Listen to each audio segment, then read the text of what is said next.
Yesus ditangkap, diadili,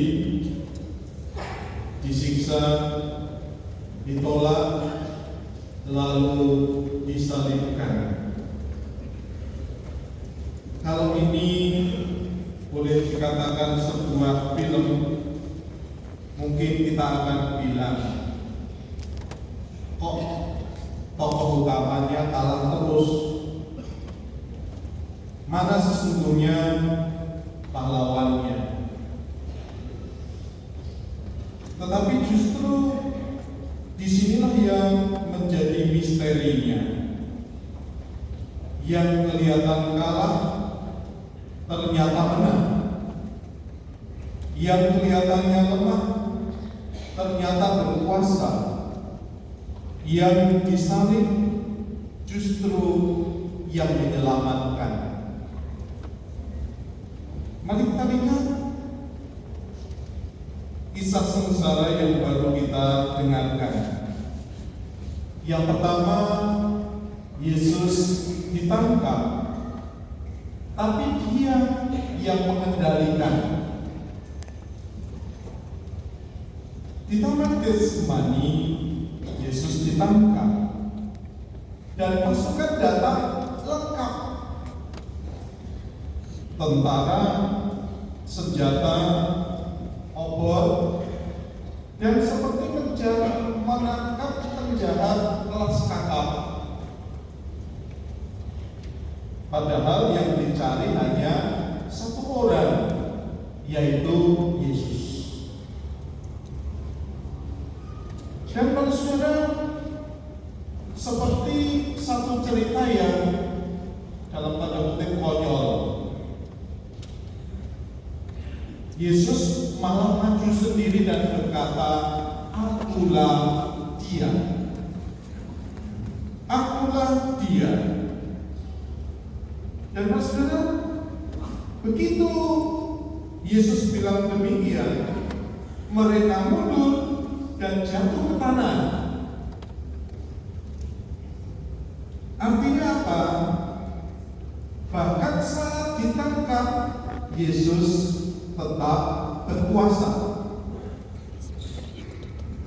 Kalau kita, para saudara, yang dikejar masalah, biasanya kita lari, kita sembunyi, atau pura-pura offline. Tetapi Yesus tidak lari. Dia tidak ditangkap karena kalah. Dia menyerahkan diri karena cintanya. Lalu yang kedua, Petrus. Ia berani di depan, tapi takut di belakang. Ada satu tokoh yang menarik, yaitu Petrus.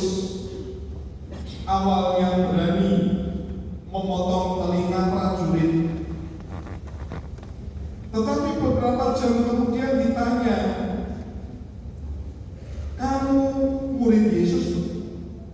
Jawabnya, "Aku tidak kenal orang ini."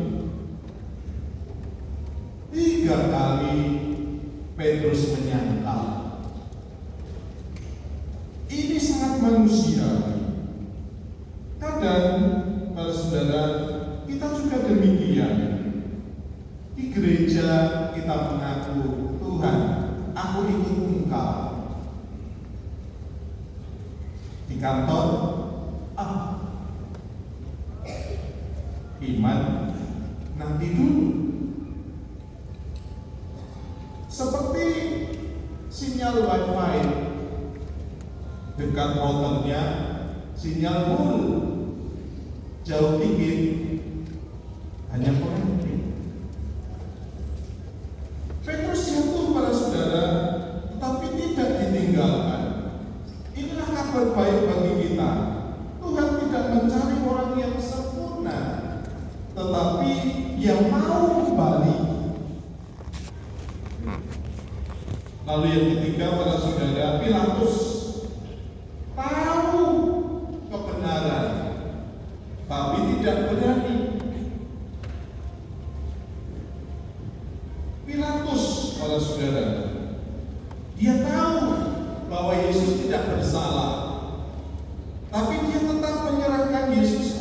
disalibkan. Mengapa?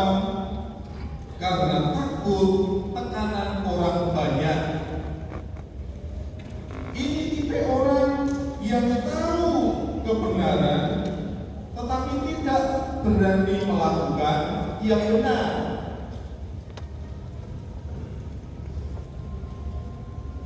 Bahasanya netral demi aman.